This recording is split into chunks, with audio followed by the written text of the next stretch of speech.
नमस्कार मित्रमैत्रिणींनो. आजकाल एक सतत वाक्य माझ्या कानावरती पडतं. ही अशी वागली माझ्याशी म्हणून माझं तसं झालं. तो माझ्याशी असं वागला म्हणून माझं असं झालं. म्हणून मी मागं पडले, म्हणून माझं वाईट झालं. अरे कशाला ब्लेम करता दुसऱ्यांना? हे आयुष्य तुमचं आहे. हे जीवन तुमचं आहे.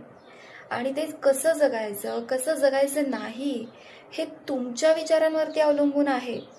तुम्ही स्वतःसाठी जगायचं सोडून इतरांसाठी का जगता? तुमचे स्वतःचे विचार, तुमच्या स्वतःची काही मूल्य तुम्ही का नाही जोपासत? स्वतःसाठी ठामपणे निर्णय घ्यायला शिका. कधीही कोणावरतीही डिपेंड राहू नका. इमोशनली तर अजिबात नाही. त्यामुळं होतं काय, की आपण आपल्या आयुष्यातला खूप महत्त्वाचा वेळ एखाद्या व्यक्तीवरती जेव्हा खर्च करतो आणि जेव्हा ती व्यक्ती आपल्या मनाविरुद्ध वागते, तेव्हा त्याचा त्रास हा खूप जास्त होतो.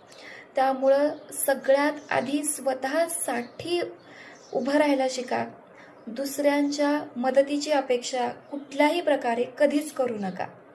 तर आणि तरच खऱ्या अर्थानं तुम्ही आयुष्य परिपूर्णतेनं जगाल.